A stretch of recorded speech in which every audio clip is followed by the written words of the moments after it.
शांति। आज 1 अगस्त की बाबा की मुरली के महावाक्य का प्रश्न है कि सारे विश्व में शांति की स्थापना कब और किस विधि से होती है। तो बाबा ने उत्तर दिया कि तुम जानते हो विश्व में शांति तो महाभारत लड़ाई के बाद ही होती है, लेकिन उसके लिए तुम्हें पहले से तैयार होना है, अपनी कर्मातीत अवस्था बनाने की मेहनत करनी है, सृष्टि के आदि मध्य अंत का ज्ञान सिमरण कर बाप की याद से संपूर्ण पावन बनना है, तब इस सृष्टि का परिवर्तन होगा। तो बाबा क्या कह रहे हैं कि महाभारत की लड़ाई तो होनी ही है, लेकिन उसके पहले बाबा क्या कह रहे हैं कि तुम्हें तैयार होना है, कर्मातीत अवस्था बनाने की मेहनत करनी है। तो आप अपने आप से पूछो आज कि अगर महाभारत की लड़ाई अभी स्टार्ट हो जाए तो आप स्वयं कितने तैयार हो और कितने तैयार नहीं हो, क्योंकि महाभारत की लड़ाई तो कभी भी स्टार्ट हो सकती है। बाबा ने कहा है न कि सारे पेपर तो अचानक ही आने हैं। तो 2 बातें होती हैं, एक तो महाभारत की लड़ाई स्टार्ट होने में आप कितने तैयार हो, और अगर अपने शरीर का अंत समय आ जाए तो हम कितने तैयार हैं। तो तैयारी का अर्थ क्या हुआ, पहले यह समझना होगा, क्योंकि कई बार लगता है ना कि हम तैयार हैं तो बाबा क्या हम नष्टो मोहा बने कि नहीं बने, कई बार लगता है कि संपूर्ण निर्विकारी बने कि नहीं बने, है ना। तो तैयार होने का अर्थ क्या है उसको पहले गहराई से समझना होगा, क्योंकि जब तक लक्ष्य ही क्लियर नहीं होगा तो हम उस अनुसार बन कैसे पाएंगे। तो तैयार होने का मतलब ही यह है कि हम जो आत्मा है यानी सत्य स्वरूप जो हमारा आत्मा का है, जो सुख स्वरूप है, जो पवित्र स्वरूप है, जो शांत स्वरूप है और जो सदा कैसा है, एक जैसा है, कभी बदलने वाला नहीं है। लेकिन जो हमारा मन है ना, मन में जो देहभान आ गया है, अशुद्धि आ गई है ना, तो हमारी यह यात्रा जो है वो कहाँ तक पूरी हुई है। जो देहभान हम समझ रहे हैं, मन में जो अशुद्धि शरीर के भान की आ गई है, प्रकृति के 5 तत्वों की आ गई है, क्योंकि शरीर तो 5 तत्वों का मिला हुआ है, बना हुआ है ना। तो जब हमारा मन यानी देहभान वाला मन शुद्ध मन बन जाए, यानी देहभान जो हम समझ रहे हैं वह खत्म हो जाए, तो क्या होगा, हम पूरी तरीके से तैयार हैं।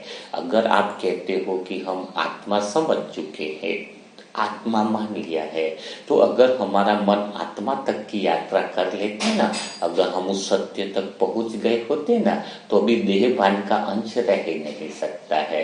या तो आत्मा रहेगी या देहभान का अंश रहेगा, दोनों साथ में हो ही नहीं सकते हैं। क्योंकि जब हम आत्मा के सत्य स्वरूप में स्थित हैं, आत्मा को अगर हमने जान लिया है, सत्य स्वरूप तक हमारी यात्रा पहुंच गई है। यात्रा कहाँ से कहाँ तक है, देहभान से लगाकर आत्मा तक की यात्रा, यानी अभी हमारा मन अशुद्ध रीति से स्वयं को देह समझ रहा है, प्रकृति के 5 तत्वों के प्रभाव में है, 5 तत्वों के मिले हुए शरीर के भान में है ना। तो जो हम मान करके बैठे हैं, अपने आप को शरीर मान करके बैठे हैं, जो हम शरीर नहीं है, और वही अहंकार हमारे अंदर है, और उस अहंकार की रक्षा के लिए ही हम ये काम क्रोध और विकार में आते हैं, है ना। तो हमारा मन कितना शुद्ध रीति से, मतलब कितना बदल चुका है, यानी सत्य तक जो आत्मा तक यात्रा करनी है वह कहाँ तक करी है। अगर आत्मा कोई कहता है कि मैं तो आत्मा समझ गया हूँ, तो आत्मा तक यात्रा करी तो आत्मा तो हो गई सत्य, देहभान हो गया असत्य। तो जहाँ पर सत्य हो गया ना, वहां पर असत्य का अंश भी नहीं रहता है। फिर उसका मन जो है ना, जिस मन में देहभान मिला है वो मन शुद्ध हो गया, तो वो मन तो सीधा आत्मा में मानो समा गया, मन मानो मौन में चला गया, मन मानो गहरी शांति में चला गया, मन में कोई विचार उत्पन्न नहीं हो होगा फिर, है ना। विचार कौन सा उत्पन्न नहीं होगा, विचार तो चलेगा, लेकिन देहभान का कोई विचार चाह करके भी उत्पन्न नहीं होगा, क्योंकि हम आत्मा के सत्य स्वरूप में पहुंच गए हैं। तो अभी एक बात तो पक्की हो गई ना, अगर हम इस यात्रा में पहुंच चुके होते आत्मा तक में, तो फिर तो हमारी यह देहभान की स्थिति रहती ही नहीं। तो हमें क्या तैयारी करनी है, हमें यह इस बात की तैयारी करनी है कि हमारी यात्रा जल्दी से जल्दी पूरी हो जाए, हम सत्य स्वरूप आत्मा तक पहुंच जाएं और इस गलतफहमी में से दूर हो जाए कि हमने आत्मा को जान लिया, आत्मा को समझ लिया, आत्मा के सत्य स्वरूप का अनुभव कर लिया। जो आत्मा का गहराई से अनुभव कर लेगा ना, उसको देहभान रहेगा ही नहीं। अभी आपने आत्मा का आंशिक रूप से अनुभव किया होगा, संपूर्ण सत्य स्वरूप का अगर अनुभव हो जाए ना, आत्मा का संपूर्ण सत्य स्वरूप का अनुभव हो जाए, देह की बातें, प्रकृति के पांचों तत्वों की जो बातें आपके अंदर भरी पड़ी है, वह अगर निकल जाए ना, तो तुम जो है वो इतनी प्योर आत्मा का जो सत्य स्वरूप है, उसमें देह भान की या प्रकृति के पांचों तत्वों की या दुख की कोई बातें तुम्हारे पास आ ही नहीं सकती, तुम्हें टच भी नहीं कर सकती है, क्योंकि आत्मा तो प्रकृति के पांचों तत्वों से पार है ना, ब्रह्म तत्व है। तो प्रकृति ये जो बातें चल रही है दुख की, वो कौन सी होंगी, तुम्हारी प्रकृति की बातें होंगी, प्रकृति के पांचों तत्वों की बातें होंगी, शरीर की बीमारी, प्रकृति के पांचों तत्व यानी देहभान के रिश्तों की बातें होगी। तो जब तुम्हारा मन एकदम शुद्ध होकर आत्मा तक पहुंच गया है, तो आत्मा तक देह की बातें कोई टच नहीं कर सकती है। तभी तो कहते हैं ना कि आत्मा को न तो आग जला सकती है, न हवा उड़ा सकती है, न पानी उसको डुबा सकती है। मतलब पांचों तत्वों का असर, तो पांचों तत्वों का असर नहीं, यानी पांचों तत्वों के असर की कोई बातें आत्मा तक हो ही नहीं सकती है ना। तो यह महाभारत की लड़ाई, और महाभारत की लड़ाई का अर्थ क्या हुआ, महाभारत की ही एक लड़ाई है जिसको हमेशा हम क्या कहते हैं, धर्म युद्ध कहते हैं ना, धर्म की लड़ाई। तो धर्म की लड़ाई कौन सी है, तो ओरिजिनल में धर्म कौन सा हुआ, धर्म हुआ हमारे अहंकार, जो अहंकार का भाव है हमारे अंदर, अहंकार की वृत्ति जो देहभान के कारण पांचों विकार मिलकर के अहंकार बना है ना। तो हमारी अहंकार की जो वृत्ति है वह समाप्त होकर के आत्मा तक की यात्रा, वही सच्ची धर्म यात्रा है कि हम आत्मा तक की सच्ची यात्रा कर ले, स्वयं तक पहुंचने की जो सत्य की जो यात्रा है वो हुई ओरिजिनल धर्म यात्रा।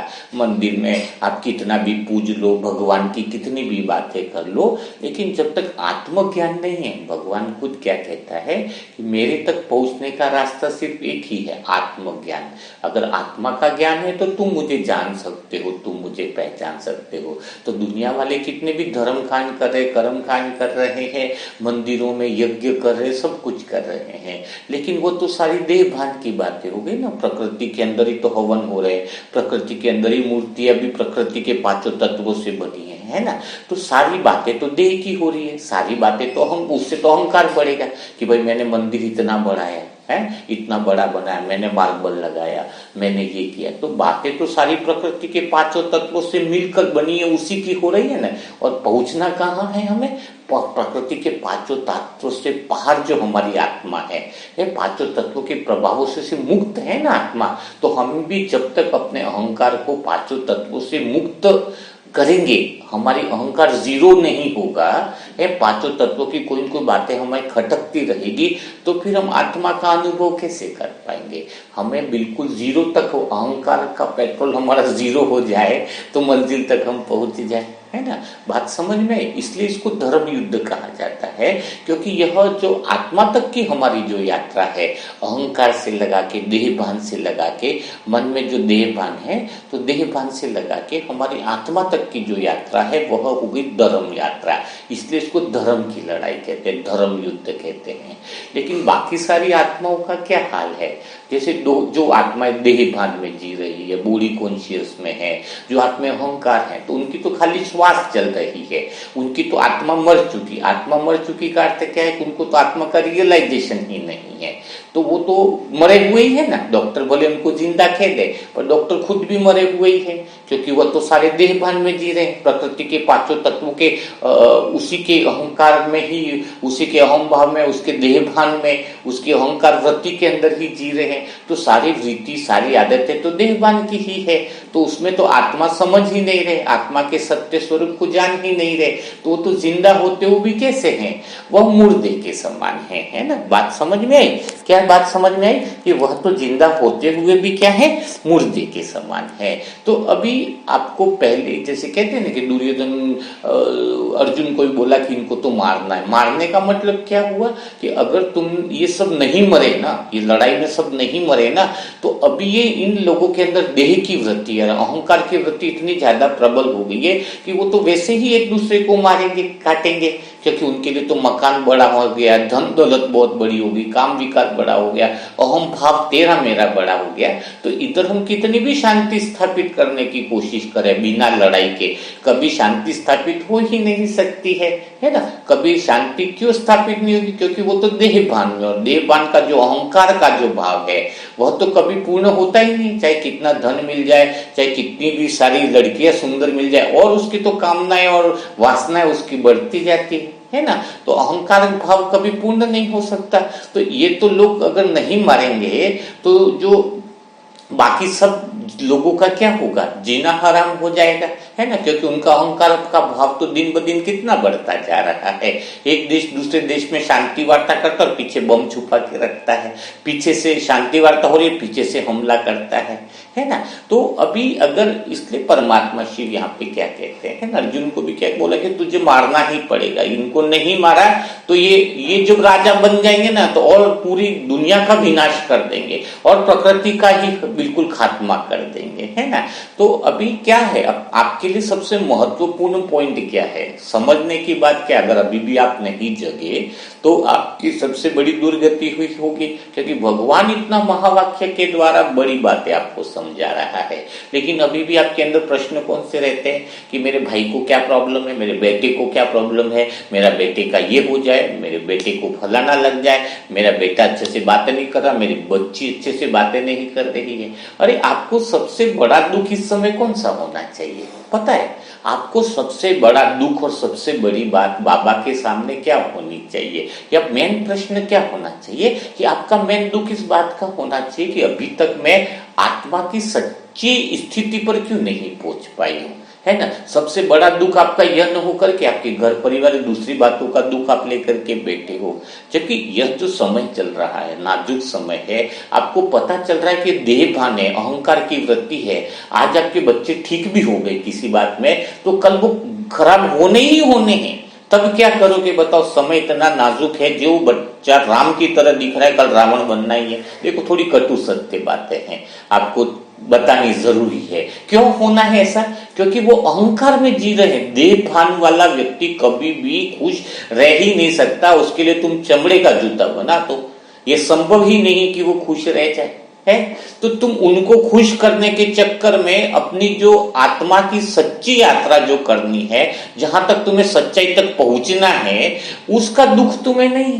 सबसे बड़ी पीड़ा तो तुम्हें ये होनी चाहिए कि मैं कहां पे रुक रहा हूं, मैं इस देहभान में कहां फंसा हुआ हूं, कौन से ऐसे रिश्ते नाते जिसमें मैं अभी भी उलझा हुआ हूं, है आपको इस बात का दुख होना चाहिए, है ना।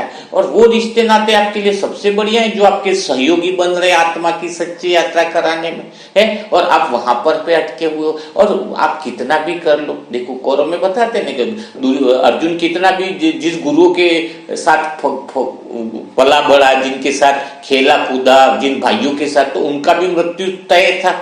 तो वो कहता मैं मृत्यु होगी तो क्या करूं?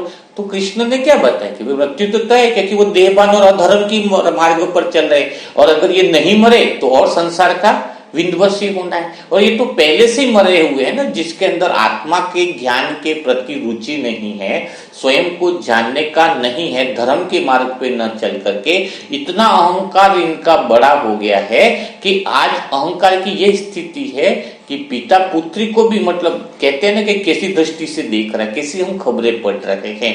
अगर इनको अभी भी विनाश नहीं हुआ तो आगे आने वाले सालों में क्या होगा। अगर इनको अभी भी नहीं रोका गया, भगवान आकर के अगर इनको अभी भी नहीं रोकते तो आगे क्या स्थिति हो जाती। नॉर्मल जो आध्यात्मिक वाले जो सत्य के मार्ग पर, धर्म के मार्ग पर जानना चाहते हैं, चलना चाहते हैं, उनकी तो स्थिति बड़ी विकट हो जाती। इसलिए आपके रिश्तेदार नाते जितने भी हैं, जो भी धर्म के मार्ग पर नहीं है, आत्मा के मार्ग पर नहीं है, कल उनकी दुर्दशा भी तो होनी ही है। उनकी दुर्दशा को देखने के लिए हमें तैयार तो रहना पड़ेगा। अभी सिर्फ कर्तव्य क्या है हमारा उनके प्रति, उनको रोटी दो, कपड़ा दो, मकान दो। कुछ काम नहीं हो तो उनके लिए क्या व्यवस्था करा, उनके लिए काम की व्यवस्था कराओ, जॉब की भी कराओ या स्थूल साधन पर उनके आप उनके प्रति ये मत हो जाओ कि सदा सुखी रहने वाले हैं। ये कामना तो छोड़ दो, क्योंकि अहंकारिक वृत्ति वाले जो लोग हैं, देहभान जिसको प्रकृति के पांचों तत्वों में जो बंध चुके हैं, जो अपने आप को शरीर ही मान चुके हैं, जहां पर दुख के अलावा कुछ भी हो नहीं सकता है, और हम ओरिजिनल में इसमें अभी भी फंसे हुए हैं कि ये खुश हो जाए, वो खुश हो जाए, तो इसका मतलब अभी तक तो आपने यात्रा चालू ही नहीं करी है।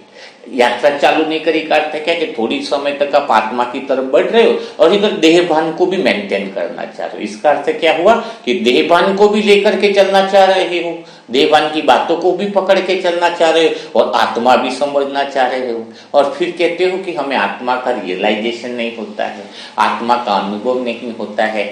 कोई भी व्यक्ति दूसरे को आत्मा का अनुभव करा ही नहीं सकता है।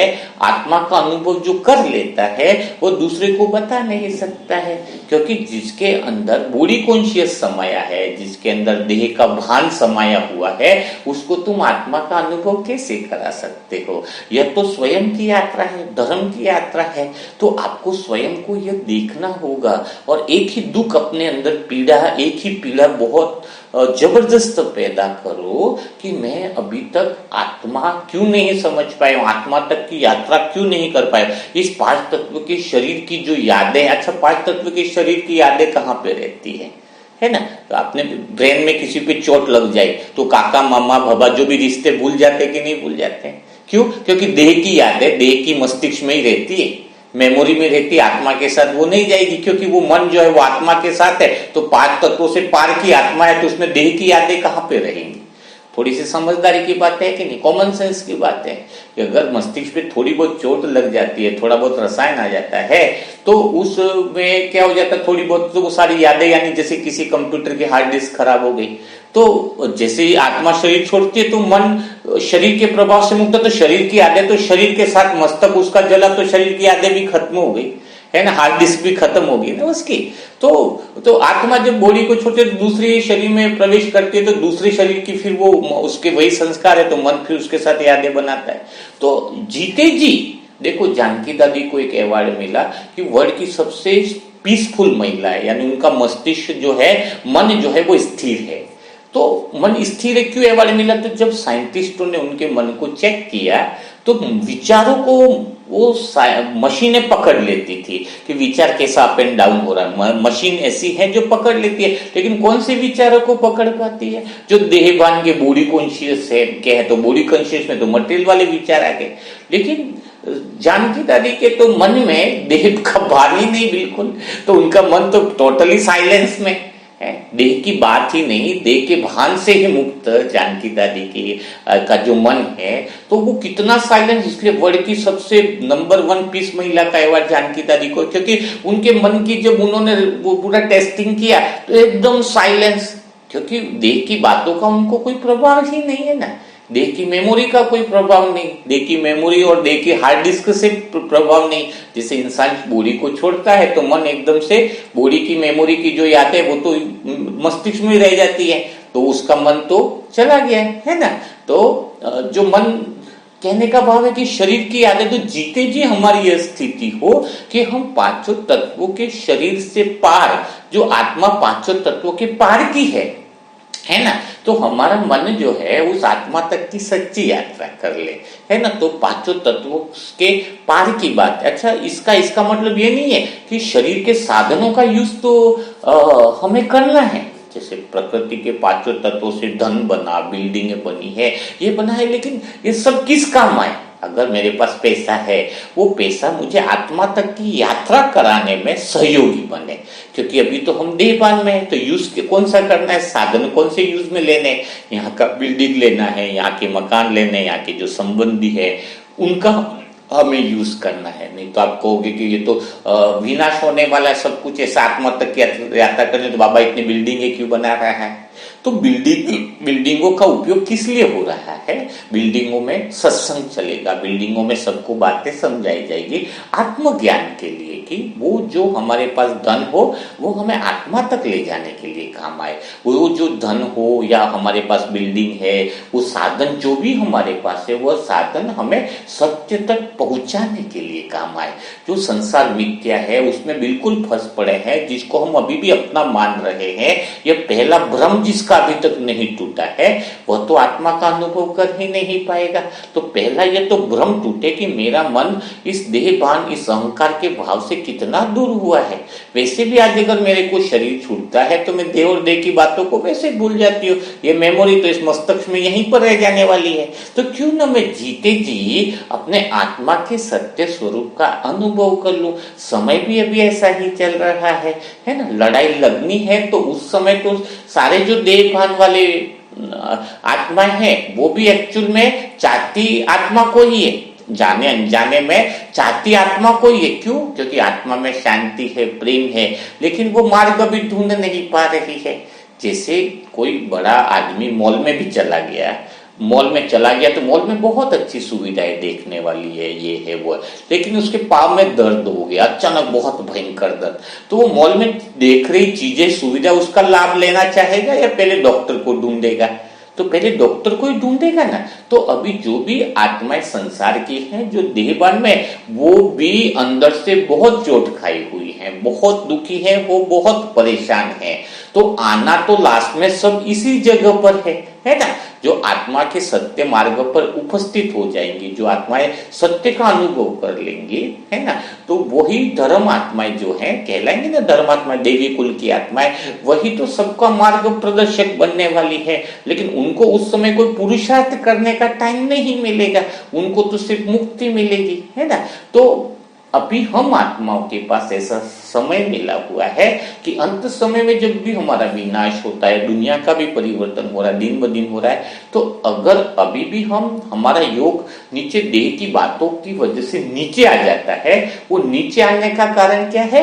क्योंकि हमने अंदर से लक्ष्य ही नहीं लिया कि हमें मुक्ति की तरफ जाना है या आत्मा की सत्य स्थिति का अनुभव करना है ना। जब हमारा लक्ष्य होगा तो कोई देह की बात हमें नीचे ला ही नहीं सकती है, क्योंकि हमें पता है हमें तो इसको छोड़ना है, लेकिन अंदर से हमने कुछ ऐसी चीज कर रखी है कि पकड़ रखा है कि हमें देह और देह की बातों को भी पकड़ के रखना है और आत्मा तक भी पहुंचना है। अब एक जगह तुम्हें जयपुर से दिल्ली जाना है तो जयपुर तो छोड़ना ही पड़ेगा, तो ही दिल्ली पहुंचोगे। जयपुर को पकड़ते हुए बोलो मैं दिल्ली भी पहुंचूं तो वो तो पूरा उम्र निकल जाएगा, 80-90 साल तो निकल ही गए बाबा के, है ना, तब भी वो आत्मा तक आप अनुभव नहीं कर पाए। तो मैं आपको सिर्फ यही रियलाइजेशन करवाना चाह रहा हूं कि अब समय ऐसा नहीं है, अब तुम्हें सही महाभारत की लड़ाई तो लगनी ही है और वास्तव में लगनी ही चाहिए। तो तुम स्वयं को चेक करो कि मैं आत्मा के सत्य स्थिति तक कितना अपने मन को यात्रा करा पाया हूं। अशुद्ध मन को शुद्ध मन में बदलना है। आत्मा तो ऑलरेडी सत्य ही है, आत्मा तो ऑलरेडी पवित्र, आत्मा तो ऑलरेडी शांत है। बात आ रही है आपके अशुद्ध मन को शुद्ध मन में बदलना। तो वो कहाँ तक बदला है उसको चेक करना है और उसी यात्रा का भी लक्ष्य हमें रखना है। तो आप समझ गए होंगे, आज बहुत गहरी बातें थी, अगर समझ में आई हो तो यही कर्मातीत अवस्था है, यही हमारी ज्ञान योग का लक्ष्य है। तो हमें इस लक्ष्य को कितना सीरियसली लेते हैं उस बात को अगर समझते हैं तो सबसे बहुत बड़ी पीड़ा दुख के अंदर एक ही रखो आज से कि मुझे आत्मा के सत्य स्थिति तक पहुंचना है। अगर मैं नहीं पहुंच पाए तो वो सबसे बड़ी पीड़ा है, बाकी दुख तो आने वाले ही हैं, उसकी लिस्ट में उलझे रहोगे तो पूरी उम्र निकल जाएगी और खुद ही देहभान से नहीं निकल पाओगे, है ना। तो आज इस बात को गहराई से और मनन चिंतन करना है। तो अभी हम 1 मिनट का ब्रेक लेंगे और गहराई से देहभान से परे, आज देहभान से परे स्थिति है तो परम धाम का अनुभव करेंगे। कमेंट्री के अंदर परम धाम में जाकर बाबा से गहरी रूह ध्यान करेंगे। तो 1 मिनट का हम ब्रेक लेते हैं और उसके बाद हम कमेंट्री करेंगे।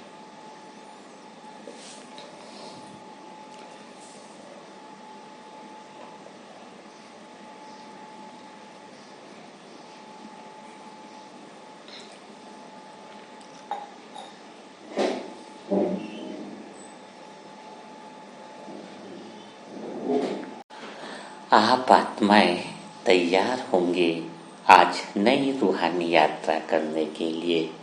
वैसे तो आप आत्माओं ने सूक्ष्म वतन का भी अनुभव कर लिया है, बाबा के साथ भोग लगाने का भी गहरा अनुभव किया हुआ है और बाबा के साथ सतयुग के दर्शन करने के भी बहुत दृश्य आपने देखे हैं, लेकिन एक परम धाम का अनुभव हमने नहीं किया है। तो अभी हम आज परम धाम का अनुभव करेंगे। आप आत्मा तैयार हो जाओ उस परम धाम का अनुभव करने के लिए जो हम आत्माओं का असली घर है। तो आप शांति से बिल्कुल 5 से लगाकर मैं 1 तक गिनती गिनूंगा, तब तक आपका मन गहरी शांति की अवस्था में जाएगा, जिससे आप उस गहरे शांति धाम में जाने के लिए तैयार हो जाओगे। आपको स्वयं परमपिता परमात्मा शांति धाम में इनवाइट कर रहा है।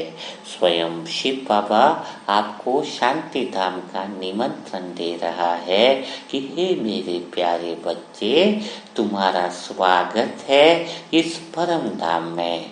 आपका प्यारा दोस्त भी आज आपका परम धाम में इंतजार कर रहा है। शिव साजन भी आपका बेसब्री से उस परम धाम में इंतजार कर रहा है। सोचो आपके कितने रिश्तेदार वहाँ पर आपका बेसब्री से इंतजार कर रहे हैं।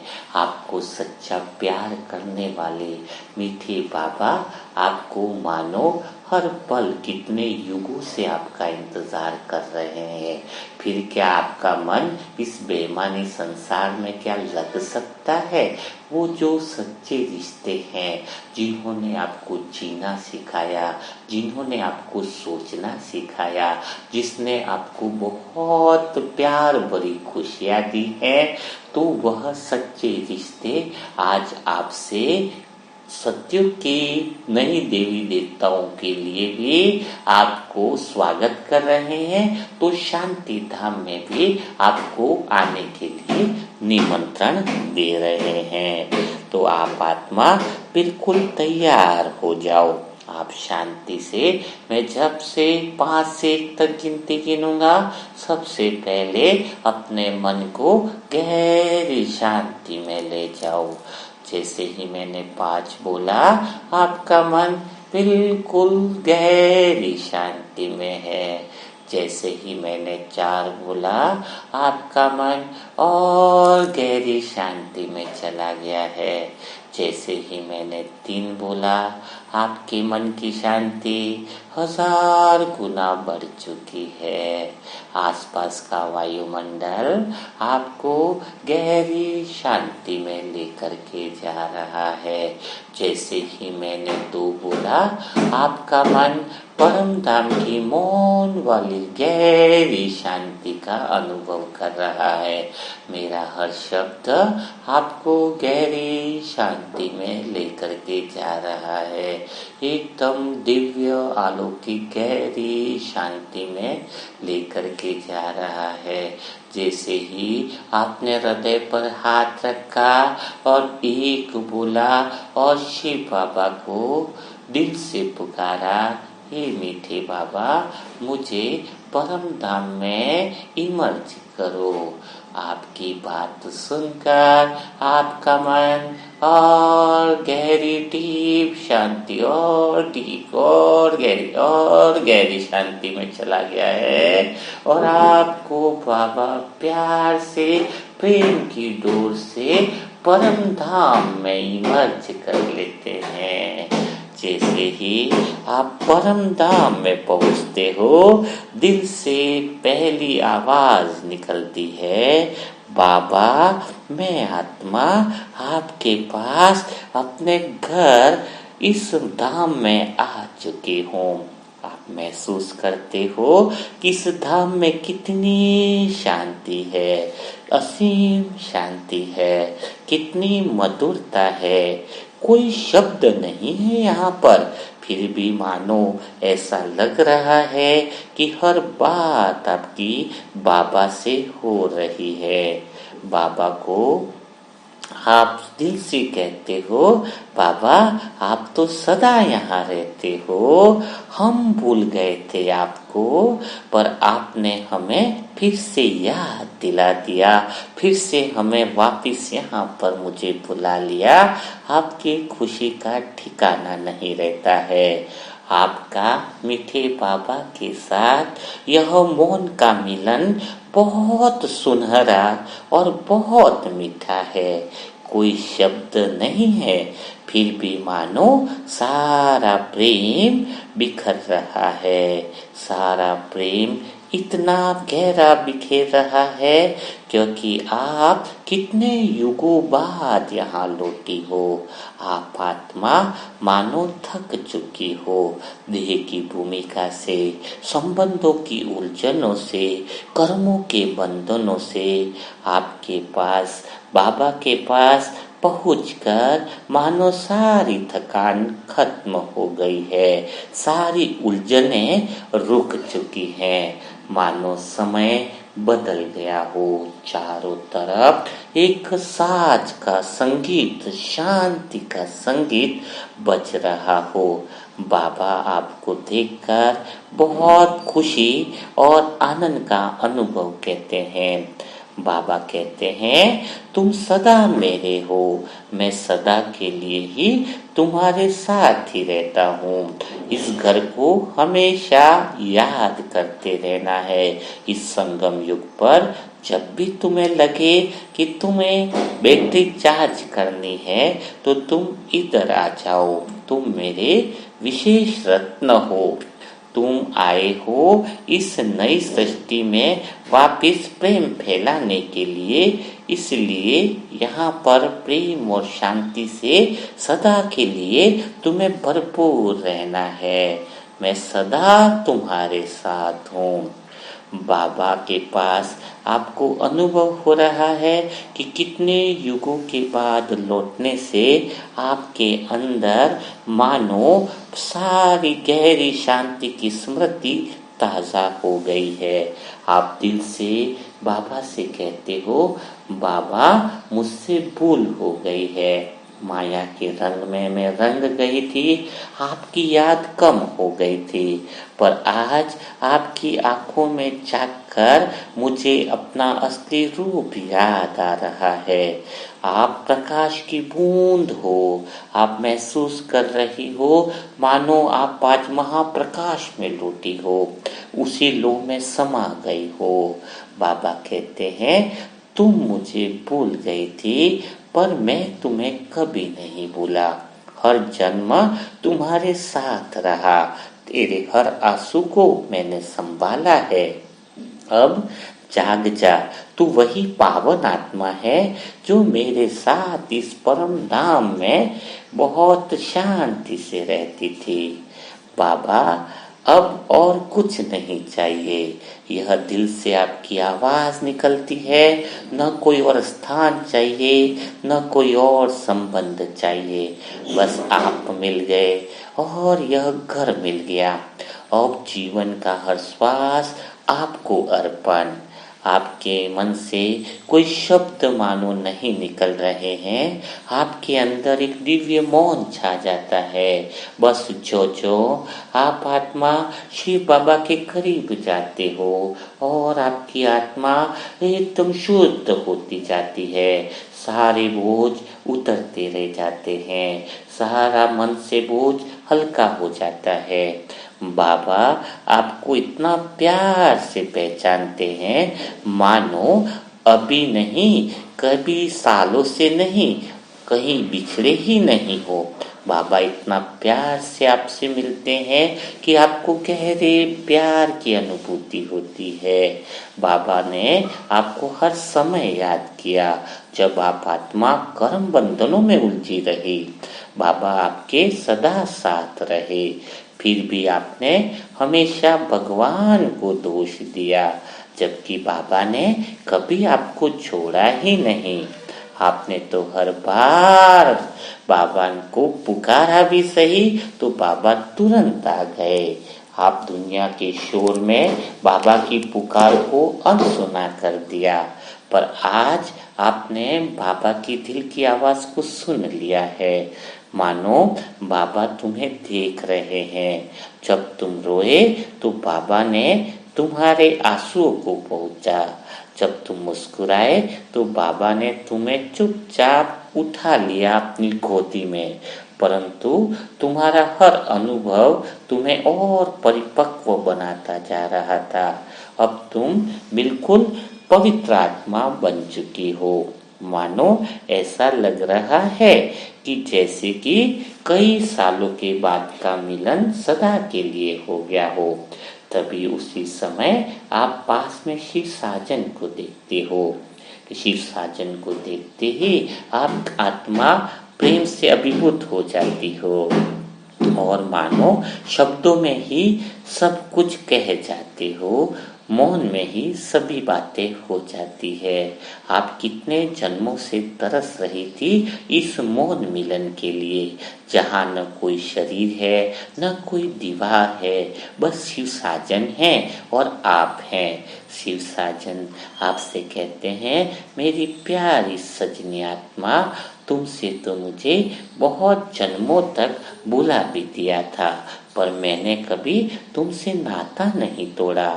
मैं हर जन्म तुम्हें खोजता रहा और आज तुम लौटी हो बिना आवाज के, मानो मेरे अंदर समा गई हो।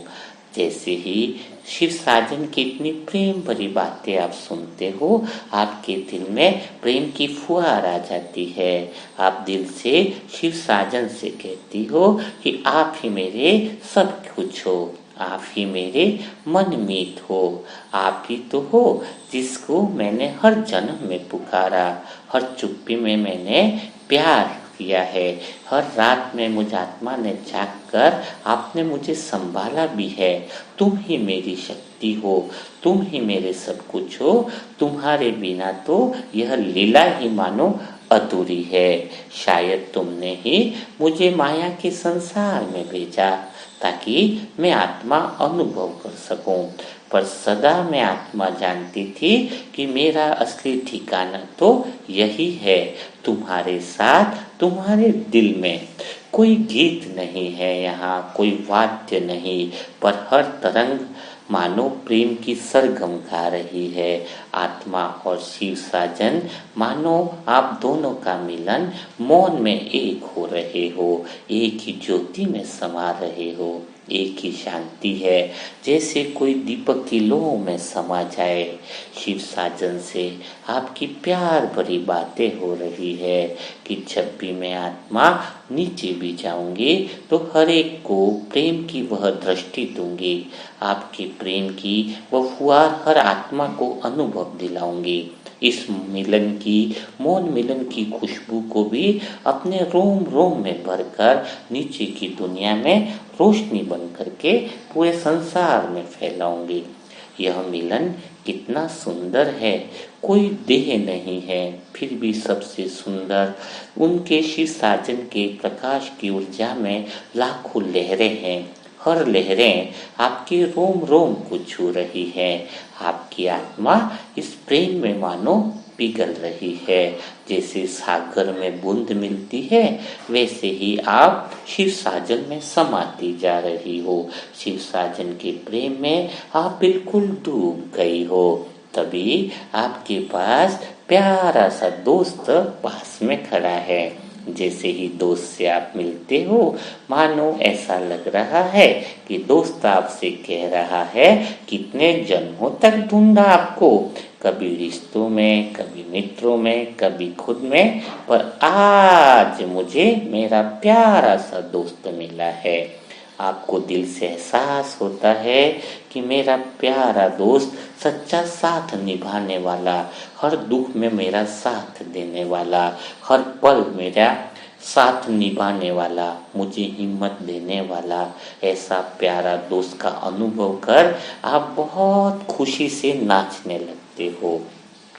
जब दुनिया ने आपसे मुंह मोड़ लिया था, तब चुपचाप आपका शिव साजन, शिव दोस्त आपके साथ था। जब आपको दुनिया में किसी ने नहीं समझा, तो आपके मौन ने, शिव दोस्त ने आपके मौन को समझा। उन्होंने हमेशा आपका साथ निभाया। ऐसे प्यारे दोस्त को पाकर आपकी आत्मा धीरे धीरे मुस्कुराती है और कहती है कि तुम मेरे खास प्यारे दोस्त हो, तुम मेरे लिए अनमोल हो। तुम्हारे साथ मेरी दोस्ती का यह नाता सजन के साथ गहरा नाता सदा के लिए जन्म जन्मांतर के रहेगा। ऐसा प्यारा दोस्त पाकर आप धन्य धन्य हो गई हो।